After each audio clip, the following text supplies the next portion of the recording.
প্রথমত নির্বাচন নিয়ে আসলে কোনো ফাটল নাই, এটা হচ্ছে এক একটা রাজনৈতিক দলের এক একটা মত আছে, এবং সেই মতটার মধ্যে কারো আছে রাজনৈতিক দৃষ্টিভঙ্গি, কারো আছে সুবিধার মানে লক্ষ্য।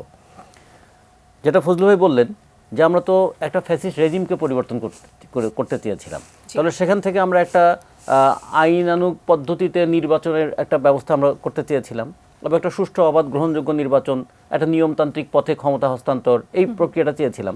ফলে এটা তো লড়াইটা ছিল রাজনৈতিক, সমাধানটাও হতে হবে রাজনৈতিক। স্থানীয় সরকারের দাবিতে তো নির্বাচন হয়নি, আন্দোলনটা হয়নি। ফলে এটা গেল একটা দিক। এখন কেউ কেউ মনে করছেন যে যেহেতু নতুন দল গড়ে তুলতে চান, নতুন দল গড়ে তুলতে গেলে সংস্কারের চাইতে সময়টা তাদের খুব গুরুত্বপূর্ণ, এবং স্থানীয় পর্যায়ে তারা কিছু ভিত্তি তৈরি করতে চান। এবং একটা প্রস্তাব এরকম দেওয়া হয়েছে যে ইউনিয়ন পরিষদের মেম্বারদের ভোটেই আবার একজন চেয়ারম্যান নির্বাচিত হবে। তার মানে স্থানীয় পর্যায়ে যদি তারা নিয়ন্ত্রণ প্রতিষ্ঠা করে তারপরে তারা কেন্দ্রে আসবেন, অনেকটা ওই আইয়ুব খান যেমন বেসিক ডেমোক্রেসি চালু করতে চেয়েছিলেন, অনেকটা এইরকম ভাবনা। যেমন এরশাদও কিন্তু ক্ষমতায় এসে প্রথমে উপজেলা নির্বাচনটা দিতে চেয়েছিলেন, সেদিন ফজলু ভাইদের নেতৃত্বে আন্দোলনটা গড়ে তুলতে হয়েছিল যে না, জাতীয় নির্বাচন আগে, তারপরে স্থানীয় নির্বাচন। তারপরে যারাই ক্ষমতা অন্যভাবে আসতে চায় তারা কখনো কখনো স্থানীয় পরিষদ নির্বাচনটাকে কাজে লাগিয়ে তারা জাতীয় নির্বাচনটাকে প্রভাবিত করতে চায়, এটা একটা দিক। আবার অনেক সময় আছে জাতীয় নির্বাচনে নির্বাচিত হয়ে তারপর আবার স্থানীয় নির্বাচনকে প্রভাবিত করতে চায়। ফলে এই দুটো নিয়েই আমাদের ভাবতে হবে। কিন্তু এখন মানুষের কাছে প্রধান বিবেচ্য বিষয় হলো যে এই যে অন্তর্বর্তীকালীন সরকার, তাকে আইনগত বৈধতা কে দেবে? স্থানীয় সরকার। আইনগত বৈধতা দেবে একটা পার্লামেন্ট। তা পার্লামেন্টের জন্য আগে পার্লামেন্টের নির্বাচনটা হওয়া দরকার। ফলে এটা একটা সোজা প্রশ্ন। কিন্তু কেউ কেউ মনে করছেন যে এর মধ্য দিয়েও তারা তাদের একটা সুবিধা পাবেন কিনা। ফলে এই ক্ষেত্রে কোনো ফাটল নয়, এই ক্ষেত্রে হচ্ছে মতের পার্থক্য। এবং এই মতের পার্থক্যের ক্ষেত্রে দেখা যাবে বেশিরভাগ রাজনৈতিক দলেরই মত কিন্তু তারা বলছেন যে জাতীয় নির্বাচনটাই আগে হওয়া উচিত। আর বাইরে থেকে ডেভিড নিনিয়ান আসুক আর তারানকু আসুক, কেউ এসে কিন্তু আমাদের ভিতরে সমাধান করতে পারে নাই।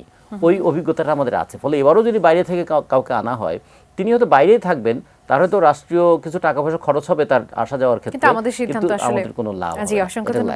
আর একটা কথা একটু বলে আমি একটু শেষ করি, যে এই যে স্থানীয় সরকার নির্বাচনের মধ্য দিয়ে দুটো ঘটনা ঘটতে পারে। একটা হলো স্থানীয় পর্যায়ে, যেহেতু আইন শৃঙ্খলার অবনতিটা এমন জায়গায়, স্থানীয় পর্যায়ে যে মানে মতবিরোধ, মতপার্থক্য এবং যে পদের জন্য যে প্রতিযোগিতা শুরু হবে, গত বছর কিন্তু প্রায় 550 জনের মতন মৃত্যুবরণ করেছিল স্থানীয় সরকার নির্বাচনে। সবথেকে বেশি আসলে এই ধরনের এবারে এই পরিণতিটা আরো বাড়বে এবং এটা একটা প্রচন্ড অরাজকতা তৈরি করবে। আমরা মনে করি যে সেই জায়গায় যাওয়া এবং সেটাকে ট্যাকেল করার ক্ষমতা অন্তর্বর্তীকালীন সরকারের নেই। এটি একটি কারণ যে আপনারা জাতীয় নির্বাচন আগে যাচ্ছেন না। প্রথমত কারণ হচ্ছে রাজনৈতিক, আর দ্বিতীয়ত হচ্ছে টেকনিক্যাল, ওটা হচ্ছে টেকনিক্যাল বিষয়। আর তৃতীয়ত যদি আমাদের একটা প্রস্তাবের কথা বলি, আমরা হয়তো এরকম ভবিষ্যতে প্রস্তাব দেবো যে সারা বছর ধরে বাংলাদেশকে নির্বাচন করতে হবে কেন? একবার জাতীয় নির্বাচন 1 বছর, পরের বছর হচ্ছে উপজেলা নির্বাচন, তারপরের বছর হচ্ছে ইউনিয়ন পরিষদ নির্বাচন, মানে বাঙালি সারা বছর শুধু নির্বাচনই করতে থাকবে। আমরা যেন ভবিষ্যতে এরকম একটা জায়গায় আসতে পারি কিনা, নির্বাচন হলে সেটা একই সঙ্গে হবে যাতে কেউ কোনোটাতে প্রভাব বিস্তার করতে না পারে। এগুলো হচ্ছে আমাদের পরবর্তী, এগুলো হচ্ছে আমি সেটার জন্য তো একটা বিশেষ ক্যাপাসিটির আসলে দরকার আছে, একটা ক্যাপাসিটি লাগবে, আর একটা হলো এর জন্য প্রয়োজনীয় একটু সংস্কারও লাগবে, সেই বিষয়টা। আর এটুকু বলে আমি শেষ করি যে ধর্ম মানুষের বিশ্বাস, কিন্তু ধর্মকে যখন কেউ সুবিধার কাজে ব্যবহার করে তখন সেটা মানুষকে সবচেয়ে বেশি বিভ্রান্ত করে। সানবিট সব দিবে সামাল। সানবিট ম্যাজিক প্রেস ডিশওয়াশিং এর মাথা ঘোরানো সলিউশন। কোনো দলকে নিষিদ্ধ করার ওখানে কোনো আলোচনা বা সিদ্ধান্ত হয়নি, ফলে এটা ঠিক নয়। দ্বিতীয় হচ্ছে যে আমরা একটা পরিবর্তন চেয়েছিলাম, পরিবর্তন দেখতে চেয়েছিলাম অর্থনীতিতে, সংস্কৃতিতে এবং রাজনীতিতে। মানুষ কিন্তু সেই পরিবর্তনের অপেক্ষায় আছে। আর একটা জিনিস খেয়াল করে দেখুন, এই যে বিতর্কগুলো করে, যে কোনো বিতর্কের মধ্যে যদি ধর্মকে টেনে আনে তাহলে পরিণতিটা কি হয়? পাকিস্তান 47-এ হয়েছে, পাকিস্তানের সংবিধান তৈরি করতে 9 বছর লেগেছিল। সংবিধান প্রশ্নে এত বিতর্ক করে সমাধান করতে পারেনি। 1 2 নম্বর হচ্ছে যে এই জামাত ইসলাম কিন্তু 71 সালে বলেছিল পাকিস্তান আল্লাহর ঘর, পাকিস্তান না টিকলে ইসলাম টিকবে না, সেই কথা বলে পাকিস্তানের পক্ষে দাঁড়িয়েছিল। ফলে আমরা এই জন্য মনে করি যে যুক্তির পথে আসা দরকার, ধর্মীয় বিশ্বাসকে যেন কেউ মানুষের যুক্তির বিরুদ্ধে না লাগায়। আর একটা কথা বলে একটু শেষ করি, যে আমরা একটা গ্রহণযোগ্য সুষ্ঠু অবাধ নির্বাচনের মধ্য দিয়ে যে সরকারটা পাবো, সেই সরকারের একটা জবাবদিহি তৈরি হবে, এইরকম একটা প্রত্যাশা মানুষ করে। এই প্রত্যাশা নিয়েই আমরা লড়াই করেছিলাম, লড়াইটা চলতে থাকবে। ধন্যবাদ জনাব ফজলুর রহমান। আমি শেষ কথাটা বলবো আমাদের মেয়েদের ব্যাপারে। কোন মেয়েরা? এই সরকার মেয়েদের সাথে সবচেয়ে বড় বিশ্বাসঘাতকতা করছে। কিরকম আমার যে মেয়ে হিজাব পরে নেকাব পরে সে আমার মা, সে আমার বোন, সে আমার মেয়ে।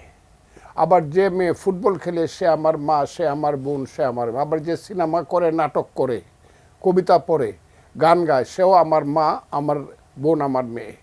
যে কারণে একটা মেয়ে বলছিল বাবাকে বলে আসছি, আমার যদি লাশ পড়ে হাসিনার পতনের আগে আমার লাশটা তুমি কবর দিও না। সেই মেয়েদের সঙ্গে এই সরকার সবচেয়ে বেশি বিশ্বাসঘাতকতা করছে। কেন? মেয়েদের অনেকগুলা অনুষ্ঠান তারা বন্ধ করছে। যে মেয়েরা এশিয়াতে ফার্স্ট হয়েছে ফুটবল খেলে এবং বিশ্ব চ্যাম্পিয়ন হওয়ার সম্ভাবনা ছিল যে টিমের, ফুটবল টিমের, সেই ফুটবল খেলাটা বন্ধ করছে বিভিন্ন জায়গাতে এবং মেয়েদের বিভিন্ন অনুষ্ঠান তারা বন্ধ করে দিচ্ছে। আমি মনে করি এই দেশের আমাদের মায়েরা, মেয়েরা প্রতারিত হয়েছে এদের দ্বারা। সেই কারণে এই সরকারকে তাদের বেলায় বিশ্বাসঘাতক, মেয়েদের সাথে বিশ্বাসঘাতকতার সরকার বলা উচিত। ধন্যবাদ